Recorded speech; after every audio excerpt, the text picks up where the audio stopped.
This is Tehachapi. Sit back and relax as Key, Corey, Greg, and Ashley talk about what's happening in and around Tehachapi. It's Tehachapi time. Key Budge, Corey Costello joining us today. Ashley Cortes from WM. Ashley, welcome to Tehachapi. Thank you you guys have no idea how excited I am. I've been wanting to come on, and so I'm like, Corey, we need to make it happen. So thank you guys so much, and congrats on all the success with the podcast. Thank you. I'm just really happy that I got to be on it. I feel so honored. Well, it's nice because you and I go back to our Palmdale days. Yes. Yeah, so I was a deputy sheriff in Palmdale for LA County. I worked for the city of Palmdale. So we've got a little bit of history. We know all the same folks, work with the same folks, and now you're at WM. Yes. And what are you doing at WM now? I do a little bit of everything. So I'm the rep here, the local rep for Tehachapi.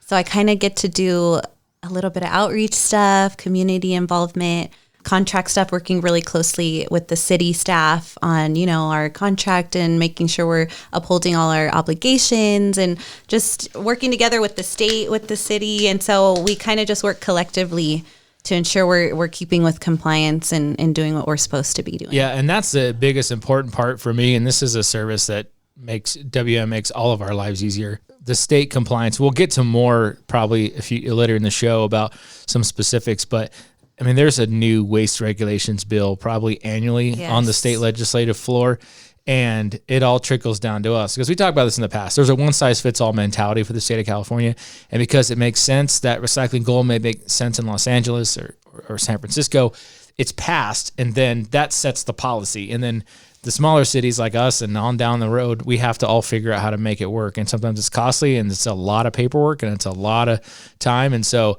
Ashley and her team do a lot of that. And then I have to make sure we're doing our end. And I mean, literally just I have this giant file, I can't even I don't, that alone is just. This is the first time you've done show prep, brought a file in. And this is a real organ prepared. file. Yeah. It's an organ file that's because inside of that is a regular file folder that's already busting at the seams since the organ file had to come in. I mean, this is literally and that's just step one. It's gonna grow. This is just pre-work.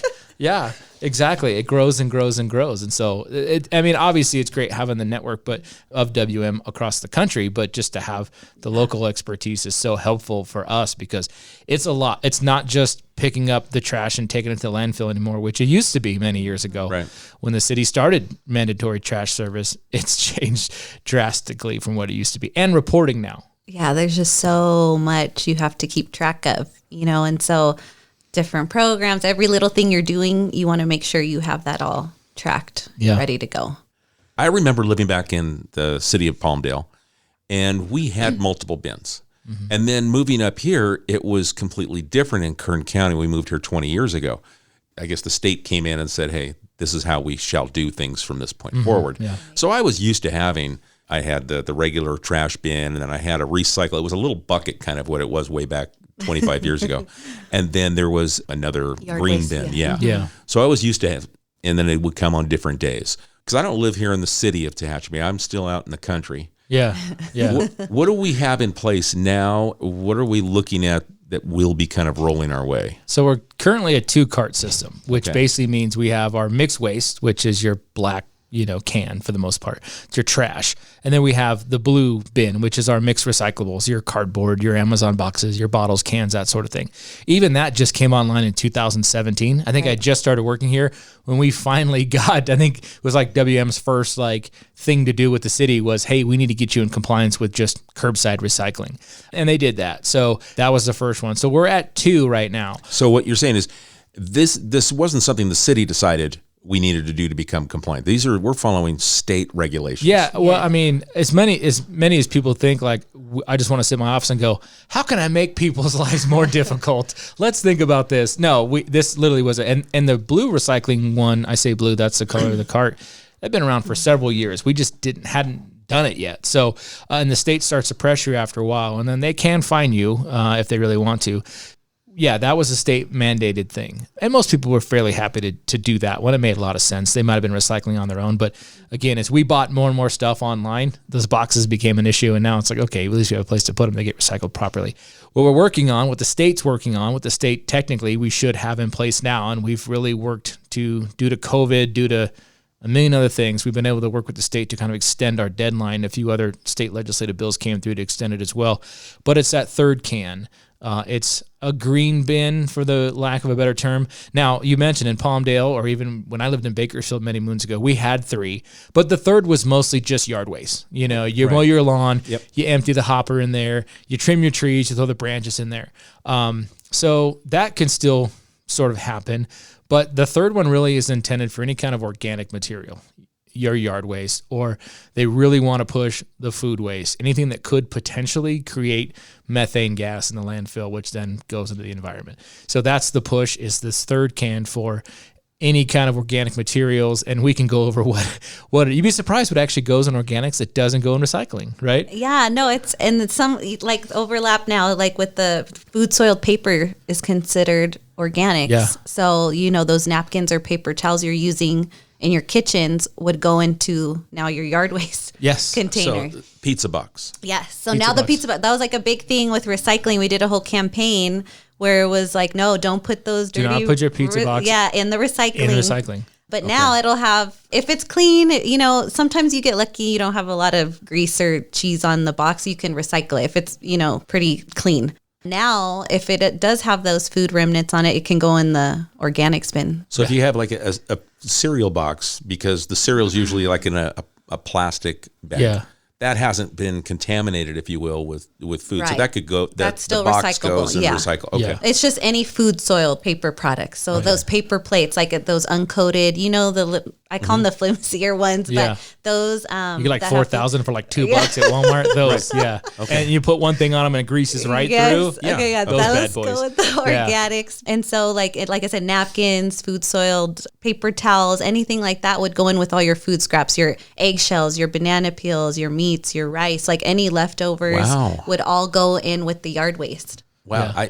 Huge educational campaign I can see coming forward here as we do this, because I'm thinking to my days, I thought I was pretty good about separating, you know, but you said it's like the green waste, your lawn clippings, things like that. Right. Now we're integrating food into that because of the methane. Yeah, methane, and that's kind of the push on it. And this is, again, it would let folks know, like, this is, for us, this is probably this time next year we'll roll this out, maybe a few months after. But around this time next year, where we're kind of starting the process now, so folks aren't caught off guard. And we've actually, I think the city council was last year adopted the ordinance to technically already bring this on board.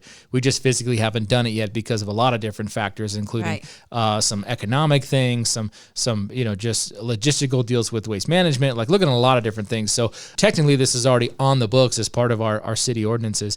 But yeah, it's separating those. And it's interesting because methane is sort of the push, but we're talking everything from, like you said, the eggshells to, for me, I look at it as, I don't know how much of a leftover is in the trash person or but I'm guilty of, hey, I went to Walmart, this spring salad mix looks great. And it sits beyond expiration until 2 weeks later, and then you're like, it's That's like oozing slime, right? Well, guess what? Not the bag, but the contents would go into. And honestly, when I clean my refrigerator out on a weekly basis, when I go to the store, I'm like, oh, dang, I forgot to eat these cucumbers. Cucumbers, for some reason in my house, we never get to them. Those would then go in the green. And so for me, it'd be probably more of a convenient way to clean out the refrigerator and put it into that third bin. But that's what we're working on. And there's a lot of different nuances as to what goes where. And it's just a matter of retraining your mind. It takes a little time. Key, you brought up, I lived here, it's different. Well, that's kind of the goal too of the state, is they're like, where no matter where you live in California, it's going to be the same. So you're going to have the same types of sorting mechanisms, container systems, and also they're doing the cart container color. So everything's going to be standardized across the state. So no longer will trash be brown in some area. You know how people have different configurations, standardized cart colors. So black will be trash, blue will be recycled, green will be green waste, or organics. And so that'll be good, because then people won't be as confused no matter where they move. There'll even be labeling on top of these bins. Label. So some of if you're confused, like, wait, hold on, there'll actually be colored pictures, labels on top of each. So it tells you this goes here. Yeah, they're usually like hot stamped, and they have like everything you can put in there, what to put in, what to keep out. So we always just say, if you're confused, check the lid. That's going to be like the big push is look at what the lid, and that's what you can put in that. So when you say container. hot stamped, that means what? Is it engraved in the Yeah. Okay. With the white. So it's like melted on there, then they throw white paint over it, and you can Okay, actually so- see it. So it looks like it was gotcha. stamped on there. But this is, it's not just Tehachapi. There's cities all over the state, as more like conference calls and stuff that Ashley and I do. There's a lot of cities that are not really behind the curve, but they're still trying to figure it out too. And larger cities than Tehachapi. I know I have some family that lives in Southern California, a fairly large city in Southern California. They don't even have the blue can yet. They're dealing with a different, because they had a materials recovery facility like we used to have here that basically it all went there, and then they pulled out the recyclables. Well, the state a couple years back said that doesn't work anymore. Too much recycling is being contaminated. That's because your food grease is spilling on the cardboard, and the cardboard's no longer recyclable at that point. Is that what the MRF was? Yes. Yes. And that worked really well for a long time. Matter of fact, I was talking to some city residents the other day, and they thought that still was up. They're like, I don't even use the blue. I just put it in the can and it goes to the MRF. And I was like, no, it doesn't work like that anymore. It doesn't go to the MRF anymore, because the state said that's no longer clean recycling. You can't run the MRF like that anymore. So it's still used to separate some business trash that's collected, and it's separated that way still. But the state has basically said you can't do that anymore. It's got to be source separated at the house, because of that way it's cleaner at that point. So Okay. And we already do have an organics program in the commercial out here in Tehachapi. So we've ran that. I think that was the first project I worked on when I started like 5 years ago, was rolling out organics to all the businesses. So working with them to establish a food waste recycling program. So we're at 100% compliance so far with the businesses. And it's more just focusing on education once we roll out. So we have a rep that works with the businesses, but we already have it in place. So it's not like it's completely new to the city. We already have it rolling out and working, and we have a process in place. Businesses and apartment complexes, so multifamily housing, have it. And you might have seen it. It's a small green cart with a bright yellow lid. That's the one you'll see out once in a while. And the driver picking that one up from some of the commercial areas. And a lot of that too, going back to what goes in there, when we first rolled that out, some folks are like, look, I don't really do that much organic stuff, but they had a lot of employees. And I said, well, do you have a hand wash sink? Well, yeah, of course. Oh, do the employees use paper towels? Well, yeah. I said, they can go in there. And they're like, oh, okay, well, I guess that makes sense then. I'll throw the paper towels in there. So it's different, and that threshold's changing. So there might be more businesses that'll be required to do that, because the state has changed regulations on who needs to comply. But there's a waiver process if you really are a super small business and you're like, I don't generate that much. There's a waiver process that WM and then the city sort of approves folks with. Yeah, we've been working that one for the last several years, and it's it's worked fairly well, and now it's a matter of rolling that over to the residential side in several months. Over the next 12 months, are we going through like an educational process to ramp up? Where are we at with this transition that's coming? So we're in the beginning stages, but we're just right now just trying to prep people and get them aware of that there is a law in place. It's been in effect since 2022. And so we're kind of just educating people on what's to come. And so we'll work together with the city to put out a bunch of information and get the word out every way we can, especially as we ramp up, towards the end of the year, beginning of next year. So I always say, look out, look for anything in your mail from the city or WM, check social media, check the WM dedicated website for Tehachapi for any updates and stuff like that, because there's going to be a lot coming up. We've had a lot of discussion about this, at the city council, because we are working towards the compliance, and we're compliant in a lot of areas. There's it's not just have third bin and collect. That's a very small portion. There are, I don't know, they sent me a record keeping tool that was an Excel spreadsheet that's got 15 tabs in it. And so everything from public outreach to, commercial food rescue. And we only have 4 in the city. Right. It's any really big restaurant, which you don't have any big restaurant over 10,000 square feet, and any big like grocery store, like your Walmart, Save Mart, Albertsons, Dollar General. Those folks have to ensure they've got some program in place. So if they don't sell something, they're not just throwing it in the trash. Like if it's still technically edible, can it be donated somewhere to like a food bank or something? So we formalized an agreement with our Salvation Army, who was already working with a lot of those folks anyway. So we didn't create a whole program. We just basically formalized the agreement. We made sure everybody who is in that category is donating to the Salvation Army or somebody else.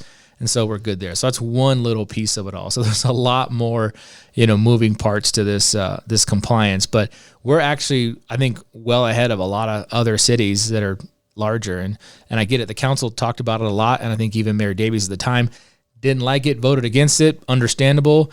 There's not much that we can do. A lot of folks say, we don't need that. Well, there's a lot of things that we don't need that the state says we have to do. And so that's kind of where we're at on this one too. And that fits back to what you said, one size fits all. Yeah. Right. Yeah. Okay. So, well, Ashley, let me ask you, because we're not going to be the first city that's gone through this transition. What has it been like for other cities that are within your region that you've experienced in this transition? Are there things that, obviously the educational component is going to be huge and we have to adjust the way we do things. Right. What other cities have stepped ahead of us in implementing these? So we've had a little bit of everything, and people have gotten really creative, which I'll talk about. But there's some areas where it was already established. They had the 3 container system in place. So it's really just an education blitz, letting people know that they can put food in with their old yard waste container and just educating on the cart color transition. But then there's also other cities that, have worked with different agencies to get to every other week trash service. So because you have to have organics collection every week. That's part of the mandate. You can't do that one every other week like you do with recycling, or that's something that has to be weekly. They've gotten creative and we're like, okay, then trash, since it should be minimal. Once you take out the food, the yard, the recyclables, you should have really not that much trash left in the state's eyes. Then you could go to every other week. So they've done every other week collection on trash, weekly organics, and then every other week recycling. So we've seen it kind of all, and that's like the one and only city I've heard of in all of California doing it like that. And so far, it's a growing pain for the residents for sure. They don't like it, but it's like it's learning how to change your mentality and how you do things, and it really makes you have to sort. Your I think they doubled recycling bins too, right? They added a second blue cart, so and you can add more capacity. Recycling. Like you can add like an extra recycling cart, you can add extra as you need. Of course, the recycling ones are included, and then if you want another trash, then it's an additional fee, because we don't really want to add that trash. We want people recycling. And then the other component is monitoring. That's another piece of the mandate, is we have to monitor the contamination, educate the residents and businesses about what they're doing right and what they're doing wrong. And so that's another component of the regulation as well. So that'll all get implemented, and basically we'll be looking at what you're putting in your trash, your recycling, and your organics, and telling you if you need to work on some things and get things out. And so that's another thing to look forward to. Yeah. And it's not going to be, I think, some kind of draconian measure where it's like, we saw a banana peel in your trash. Yeah. We need to talk about this. No, it's going to be gross offenses, where it's maybe there's a big contaminant in the organics, or vice versa. There's a giant pile of grass clippings inside of the trash can, that kind of deal. Like it'll be, and it's mostly going to be education based. So it's not going to be, I know some other places that are really more in tune with this, and they are going like, we're going to double check and make sure. I'm not going to be walking the street and checking your trash can lids. Like, it's just not my thing. But we will have things in place for some gross, some kind of gross negligence type stuff to make sure we get the education out there about it. But there's a lot of monitoring. We know everything that goes in. Every weight that goes to the landfill through the city, we know that, whether it's recyclable, whether it's mixed trash. We have, they weigh that truck at the beginning of the landfill and on the way out, and we know exactly if it came from the city, how much was in there. And we have to report that back to the state, and they use that every year, either for us or against us based on our annual reports. So everything's measured now. It's no longer, we came a long way in, 60 years. If you walk the alleys of downtown Tehachapi, you still have the burn chimneys in the alleys that's how trash was disposed of. These weird chimneys you see downtown, it's not an outdoor fireplace. Those were burned. They were trash incinerators. Yeah, that's the word I was looking for, incinerator. That's what happened is they incinerated their trash. And then we got a little more, then people started taking it to a landfill, and that was referred to just as a dump back then because that's where you just threw everything. And then we started getting into like, okay, let's have a trash truck come to your house. And we had our own cans though. I remember as a kid, like I had to drag them. I lived out in Golden Hills as a kid and I had to drag a long driveway. And then it had wheels on them. None of this fancy stuff we have now. They were just Rubbermaid trash cans. Everyone had different. We had one that was beat up. There was an old metal one. We had a Rubbermaid one. I had to drag those bad boys all the way up the driveway and all the way back as a kid. That was my job. And then we kind of matured into, okay, let's get a standardized cart with wheels so they can move easier. And that kind of is the standard statewide. So it's come a long way from burning trash to now recycling. And no matter what side of the fence you are on that, that's obviously been a lot of change in a short amount of time for the most part. It's amazing that transformation. I would just flash back to being a little kid and going to the dump with my dad. Yeah. Finding an adventure. Yeah. It was like I found a catcher's mitt. Oh my God. It was the greatest day trip ever. And now we're making sure trash is trash. Recycling things that need to be recycled. Yeah. We're being more responsible. But with that, I know that there's more costs that are involved. And that's part of kind of this process that the state wants everyone to be compliant with recycling. And when you add things like carts and more trucks coming down the road, there's more costs associated with that. So let's talk about the dark side of recycling here. I mean, because there are going to be some things that are coming, and we don't have control of that, but we do need to make sure people are aware.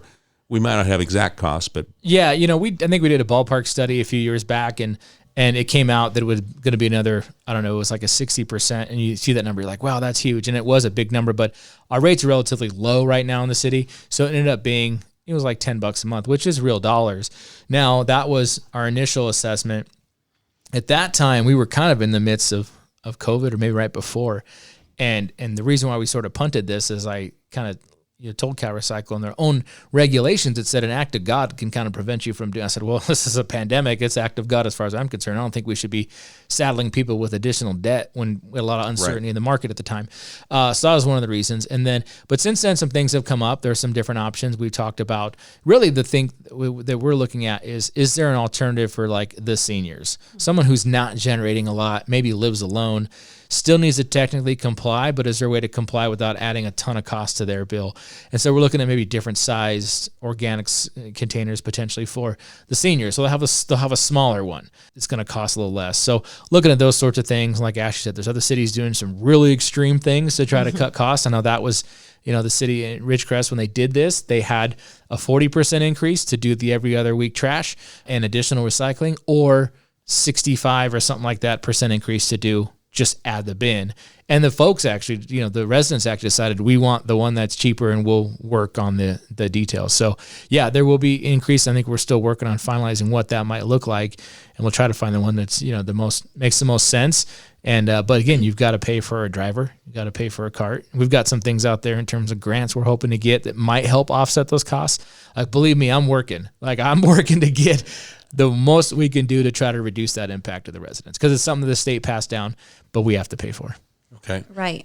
And then that also at WM, the state's changing the types of trucks that can be out on the road and things like that. And I know that has an impact, on the bottom line. And then just, you've got a fleet, and then all of a sudden you've got to change things out. And that's what we're kind of going through right now. We're transitioning to CNG, compressed natural gas, which if you follow the gas prices, that's like through the roof right now, the natural gas. So here we're like doing a good thing and but it's kind of making us take a hit on our bottom line because the fuel just skyrocketed for natural gas.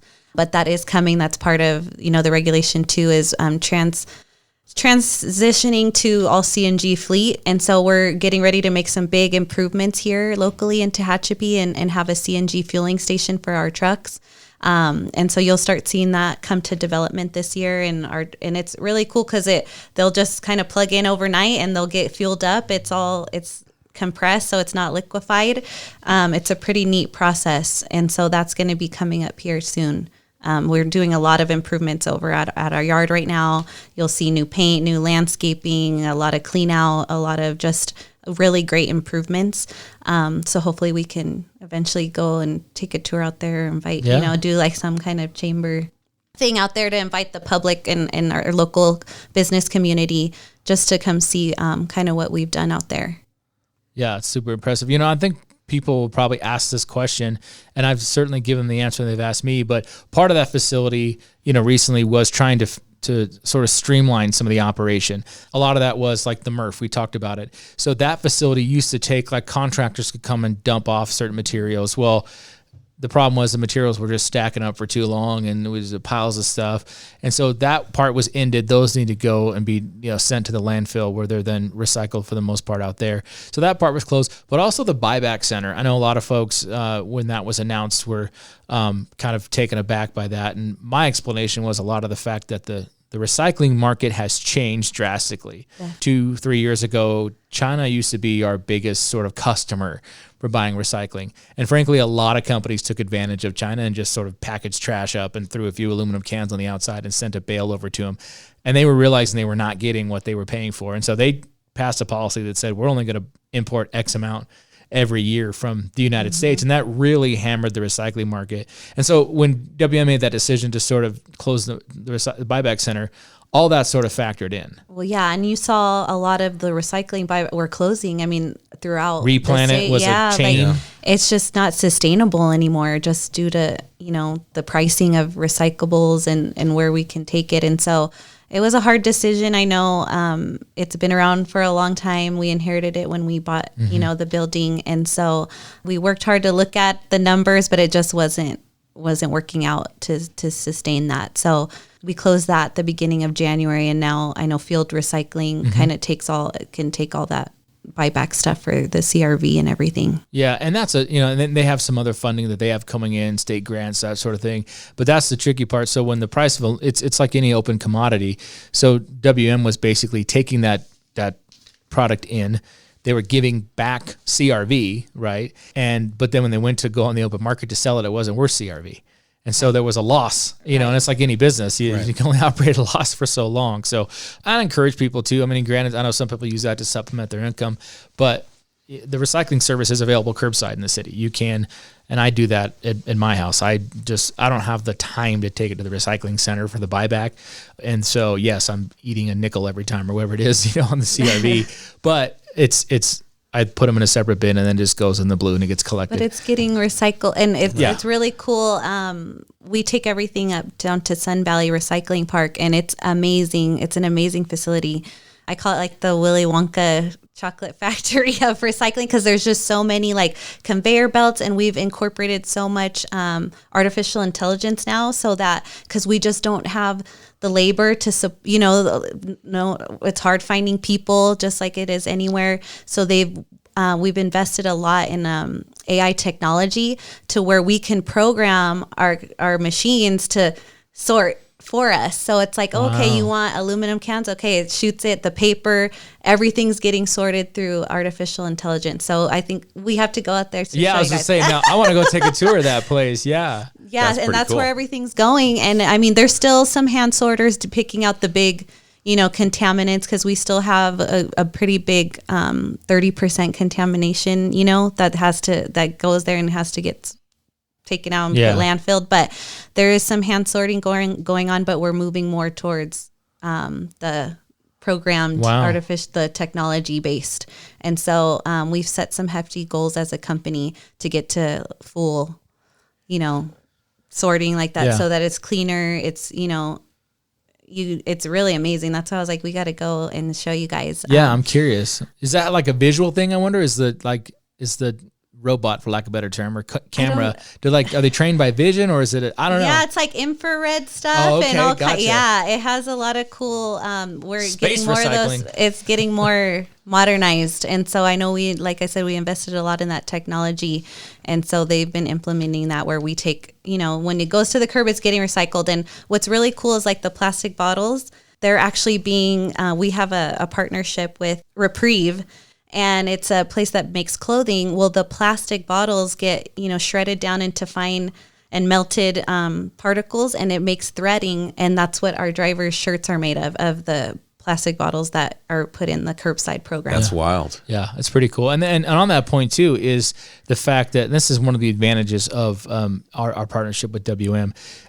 We talked about the recycling market, and I know even in the past, taking tours of our facility, there are certain types of plastic, and even plastic in general. You would see a lot of recycling centers or areas in other cities that weren't WM that had their just stuff was just stacked everywhere because they couldn't find a buyer. Mm-hmm. The ability, when you have this kind of large national partner, WM has a market for those. So they have buyers because they create such volume across the country. People know they can get the stuff, and there's quality control in place. So it certainly helps us from keeping a lot of recyclables and even certain types of plastic that we'll accept as recyclable that other places can't because of that sort of WM tie. So it's very helpful to have that sort of big national connection on these when these markets get really tight for recycling, because we have to do it, and it's got to go somewhere. You get our network pretty much. We have a huge recycling network, and we're able to find a lot of domestic markets now. Before it was a lot overseas.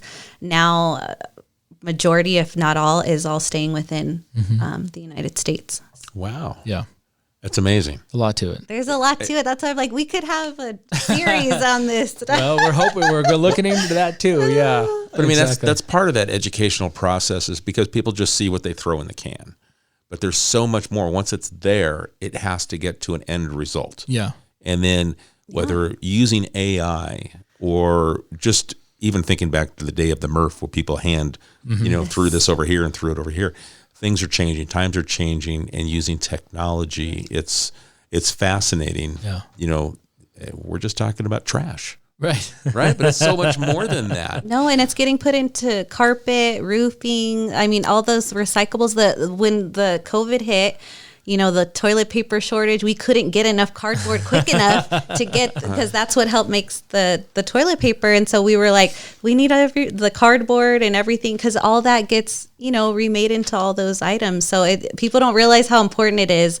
And that's why I'm always so a big advocate for cleaning up the waste stream and just educating people on how to properly recycle, because it really makes a difference. Yeah. Okay. And it doesn't contaminate the rest of the stuff, so that'll help, because one contaminant can spoil a whole can full of what could be recycled cardboard or whatever. If you throw some in there that's going to soil it. So yeah, it's important to source separate correctly. Well, let me ask you a selfish question now.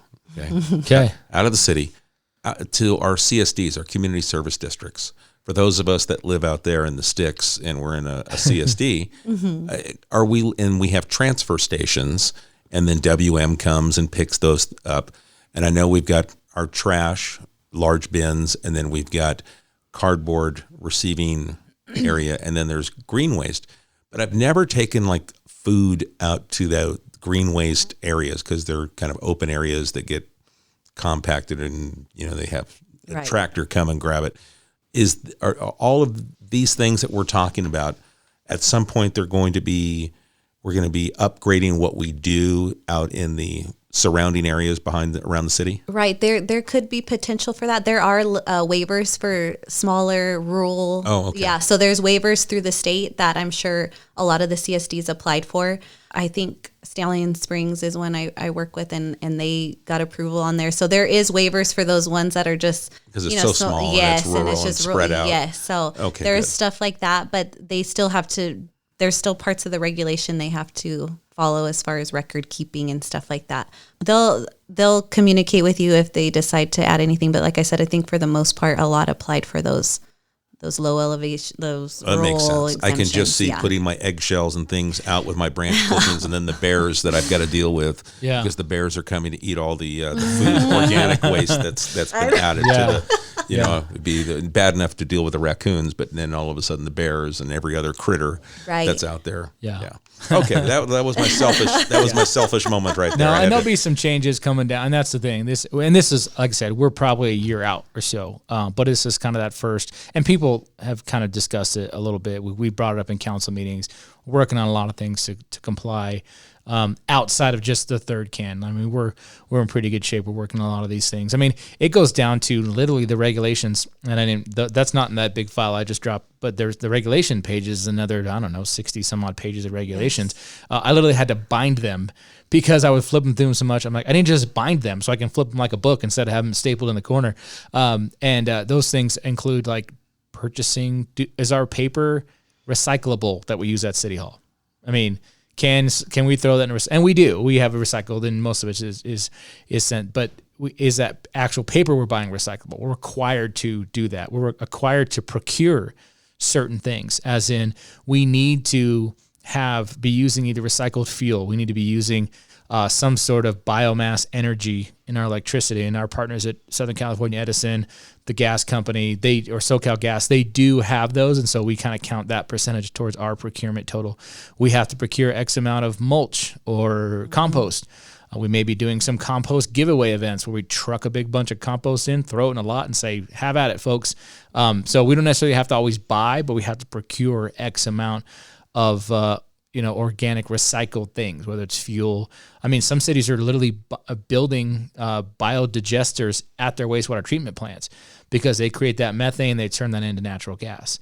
We're not there yet. I don't think we ever will be there, but that's what some larger cities do is they create these digesters that actually started in the dairy farms. That was kind of a dairy thing, using all the cow waste and turning that into fuel. Now they're trying to do it on the human side. So some cities are even doing that on the procurement side of thing. A little extreme, a little expensive. But a lot of those are all included in the regulations for this.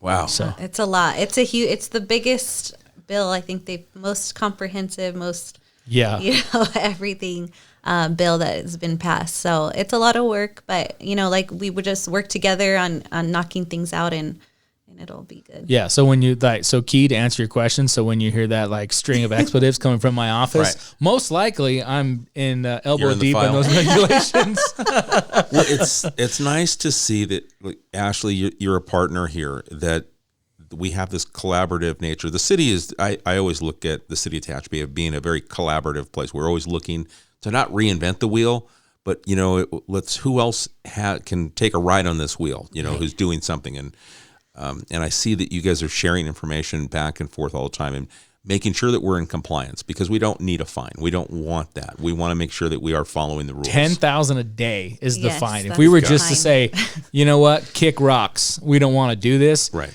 $10,000 a day. And how they do that is, at that point, we just wouldn't get any tax money back. Well, they just keep it. Yeah, when they start taking over, they just start coming in. Okay, This is what you're going to do. You don't get to kind of formulate your own plan. This is how it's going to be, and that's it. Yeah. Wow. Okay. I can't tell you how much I'm taking away and trying to digest. I'll probably receive, what do they say, like less than 10% I'll absorb. Yeah. So I know, that's why I'm always like, it's a lot. There's so much to talk about that we could talk for days. But that's why we'll keep having this conversation, because we've got to hit that 10% of my brain mark and increase it. Yeah. Trash talk Tuesday every there you go. There you go. Yeah. I've even, like I mentioned, even at my house, I started on it was like a diversion experiment for myself. Okay. I'm going to put a separate, smaller, like I think I bought it at Home Depot, a little blue recycling can, right? And then I have it in the kitchen, and then that's where all the thing it's a plastic bottle, it's an aluminum can, it's a box that some of the food comes in or whatever that's not soiled, and it's outdoor packaging and it's recyclable. Throw that in there, and I've really seen a noticeable, probably at least like one bag a week less in the trash can, and that sort of thing. So it's helped on that diversion side. That's just on the pure recyclable, not the green side. So you can kind of see when you start doing that you do have more room inside of your just regular waste can. And then we also look at extending the life of landfills. Yeah. Right. I mean, and that's a big deal here in Tehachapi, because we have an older landfill. Yeah. And you start talking about capacity and when it's going to reach capacity, and we're trying to extend that life. So I'm sure this helps that, because if all of a sudden you change and you've got to use another landfill, it's got to be trucked further. Yeah. And that means there's additional costs, so we need to do this to make this last as long as we possibly can. Yeah. And that's why I'm always like, just stick to the basics, of recycling, just your bottles, cans, paper, cardboard, glass, break down those boxes, get as much as you can out of that recycling cart. And then, the trash is all the the plastic bags, the wrappers, chip bags, diapers, pet waste, all that would go into your trash. Yeah. And then, the rest, your yard waste, your food, which is a big, I know. Just cleaning my refrigerator, I'm telling you, just cleaning my refrigerator out on the weekly or every other week basis, I'll be like, oh, yeah. Because, you save leftovers thinking you're going to eat them, and it just doesn't happen. Well, you mentioned 2 examples, and one was the bag of salad, which, that falls. Everybody, yeah. Yeah, that. And then for me, it was zucchini, not a Same not thing, a though. cucumber. Zucchini, too. Right. I guess it's just the green. It gets forgotten. You pick it up, and your finger goes through it. And it's like, You're like, okay, it's time to. It's not going to go in the salad. Discard that. Right. Yeah, and back to your point on even just the landfill piece too. I think the Tehachapi landfill as a landfill is coming towards the end of life. Right. Yes.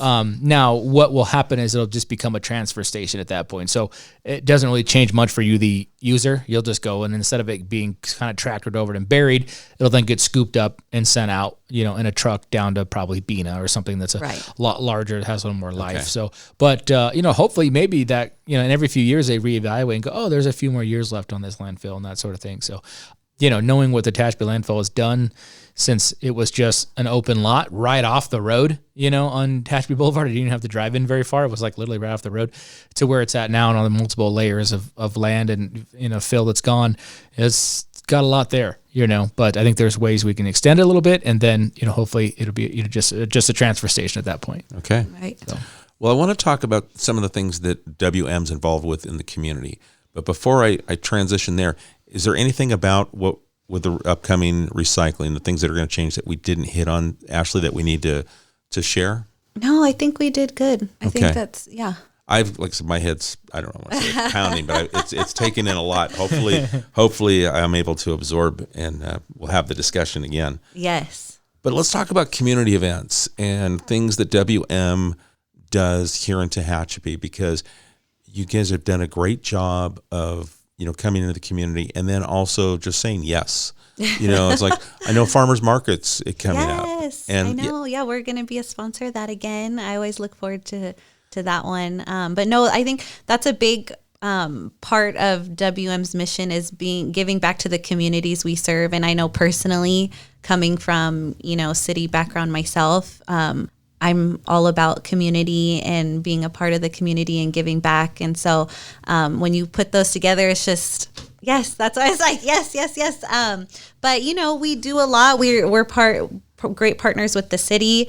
We're very involved with the chamber. I'm a new director this year. You brought that up earlier. We got to make sure we mention that. Yeah. Ashley's now on the board of directors. For the chamber. So I'm super excited because we just throw around some great ideas, and I think it's going to be a great year. It's really great working with everybody there. And then, we do the farmers market. We work a lot with the Parks and Rec out here. We do sponsor all their events, and we're big partners for the Mountain Festival, Apple Festival, 4th of July Festival. Yeah, the rodeo. We sponsor a lot with the rodeo. So just always giving back and being a part of the community and being a good partner is a big key for us. Yeah, I can see that. I mean, because you're represented in, mention all of those, and I think even a lot more too. Yeah. You guys, the answer seems to be yes. Yeah, which is nice. And again, the other part too, that background issue, that sort of compliance piece, which has taken on a whole new life, to have the resources that WM has that we can lean on have helped tremendously, because it's hard to do. We had for many years we had Ben Sanitation, who people loved and still do, and they did a great job. But that was when it was really, the job was to collect, and there was some recycling involved and that sort of thing. But now that status, I mean, it would probably be costly for them as a mom and pop operator to still be operating right now, because they've had to add so many layers of people that they didn't have before. And so for us, it's advantageous. I think right at the right time was when Mr. Benz decided to sell the company. I think it worked out well because of all the regulations coming down that we had the help of WM in this sort of thing. So there's a big aspect to that too. Yeah. But it's been a nice partnership that we've had, this collaborative nature and all the things that we'll be doing here in the future. I look forward to working with you more and do it, because I'm communications too background. So I'm like, any way to get the word out. I'm all about doing videos and all kinds of stuff, like in podcasting and stuff like that. So I think it's going to be really We important. got some irons in the fire there. We're hoping for good news in the future on that. So hopefully we'll have a, Trash Talk Tuesdays will become a reality. But I definitely see, like, when you talk about the artificial intelligence, that AI aspect, and how fascinating that is. And, Corey, I mean, we use different AI, but I mean, AI is such a part of how we do business today that you can take advantage of, technology and things and to be able to incorporate it into our trash. Yeah. Yes, I know. It's amazing. That's why I'm like, it's so cool what it can do just based on, like I said, infrared technology or plugging in, okay, pick this, and the magnets catch things. And it's just crazy the way it's evolving. Yeah. And even certain things, just like, the things on trucks to make sure that pickups are made. And, be able to see that the truck did actually pull up to that house and there was no can there. And then they moved on to the next one. And so there's that sort of thing, or it was there. And so that's kind of cool too, to have that ability to be able to sort of go back and just kind of retrace your steps to make sure everything was done properly on just a random route during a week. Right. Now, with these weather events, as Corey mentioned, whether, they roll by and something's not there, but the weather. Now this, I mean, you guys are such a huge company, but I know at least regionally out of Palmdale, you guys aren't dealing with snow in that area. What's that transition been like has there been any chatter about some of the new staff that maybe have come up from the Antelope Valley and all of a sudden they're dealing with snow? I know. So I know the weather has been so crazy. I know we work closely with every area to make sure we get the word out on social, and we worked on some posts with you guys, just letting them know of delays. That's the biggest thing, is just delays, because we can't get to things, and so we appreciate everybody's patience as we work through those challenges. But we do a good job at recovering, as soon as we can. We're not afraid to get out there when we can. Safety is number one priority for both the customer and our drivers. Right. So we just always have to take into consideration all those elements, and then we hit the road as soon as we can to make sure we're recovering everybody. Yeah, we this year, so we had with that big snowstorm we had after Thanksgiving. When was it? 2019. Yeah. That one actually, Palmdale actually got some snow. And so it was like that perfect storm of, like, not only could we not move up here, but we couldn't get additional trucks up here from Palmdale to service the routes either. So I remember that's always kind of been my, like, okay, let's prep for that one all the time. So this year, we really, with all these storms coming in and atmospheric rivers and snowstorm, we got some pretty healthy snowstorms. We were pretty well ahead of it. I mean, we had some stuff on our website ready to go, social media stuff programmed. I mean, at like 5 o'clock in the morning, I get a text message from Brenda, who's kind of the local operations manager.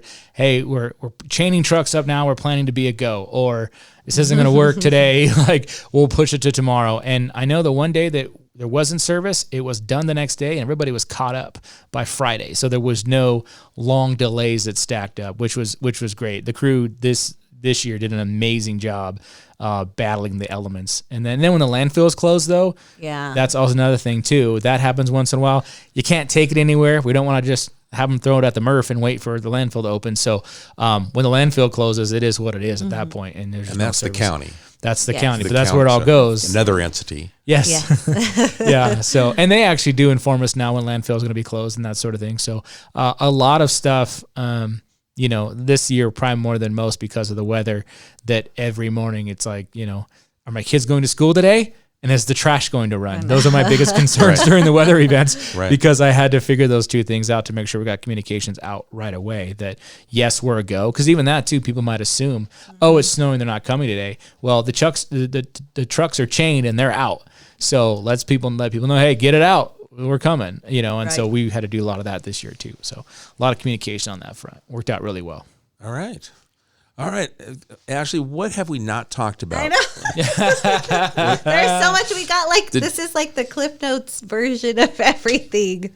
But I think we're good. I think we touched on a lot of things. I know I just always like to say, because WM, a big company, came into town, but we're all drivers live here, our ops team. It's still a lot of the crew from the old company as well. So it's still very much family, local, but we just get the benefits of the WM networking.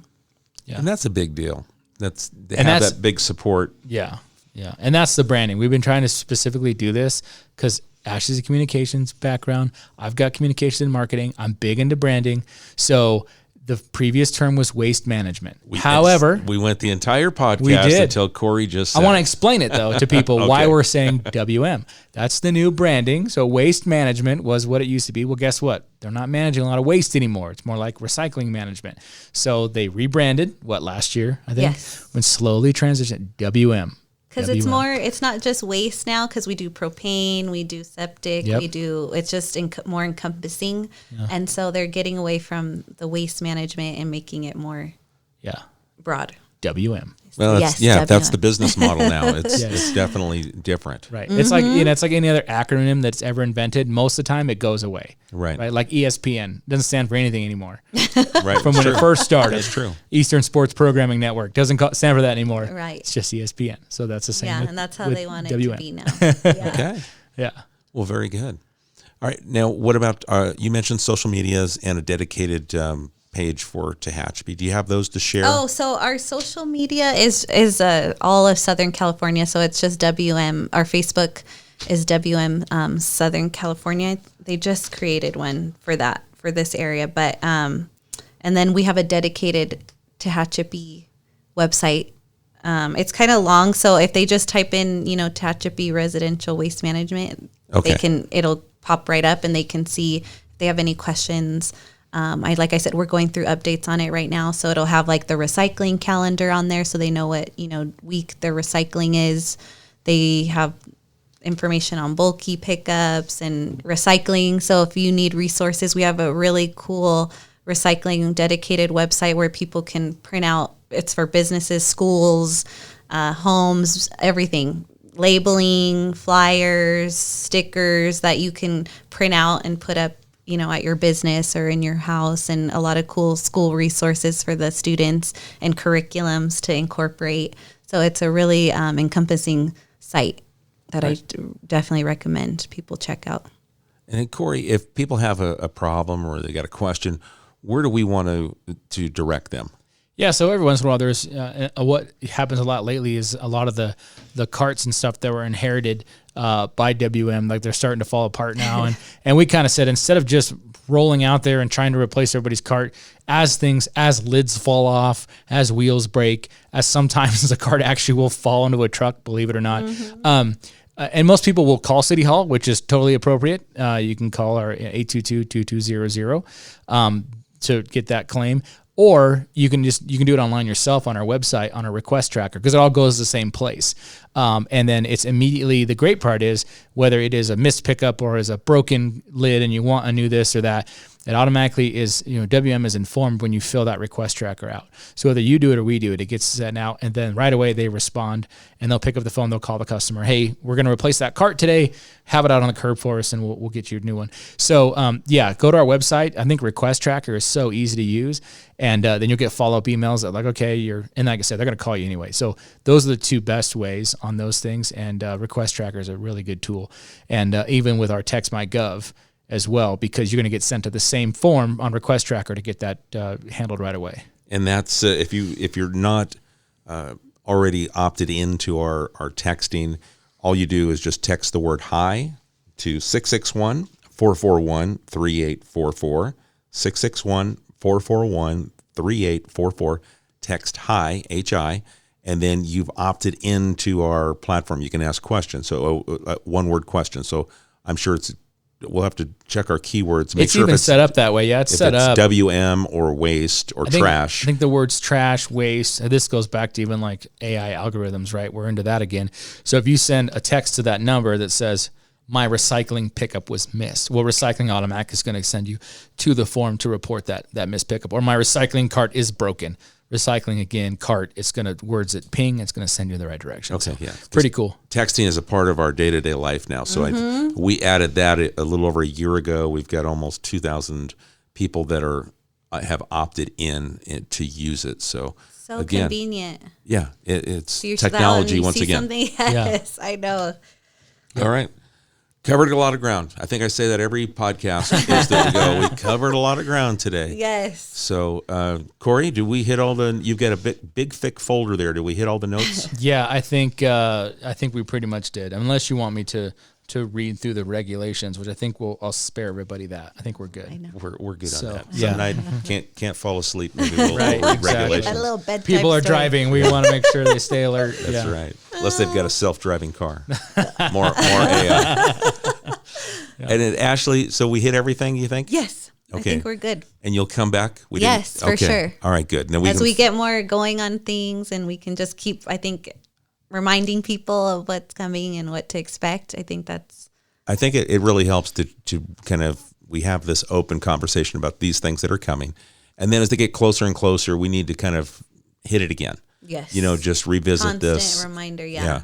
And it's going to be in it for me. Here I am. I'm 59 years old. I'm going to look at, eggshells. Now go over here with my grass clippings. Yes, I mean, know. Some people put a separate bin in their kitchen. I know there's all kinds of debate about how to do that best, and put a separate little container, something that's sealed so it doesn't smell. I don't know. To each his own. We'll figure something out too.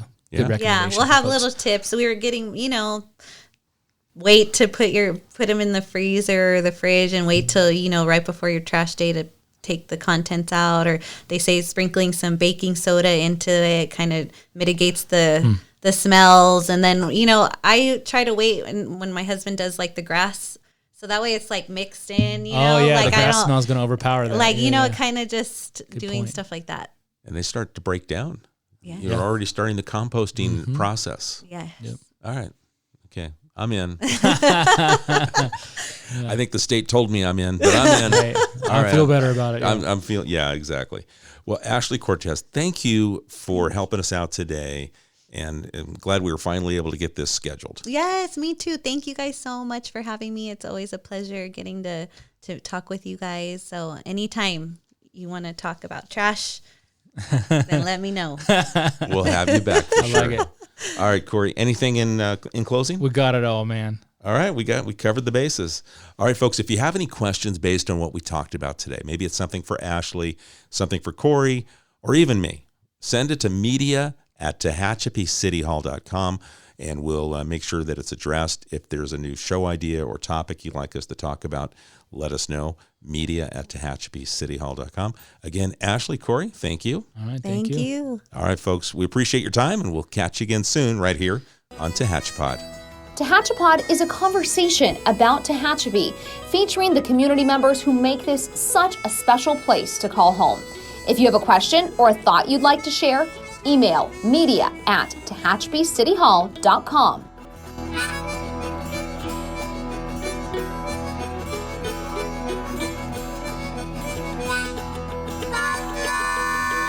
Thank you to Gary Mazzola for sharing his song, This is Tehachapi.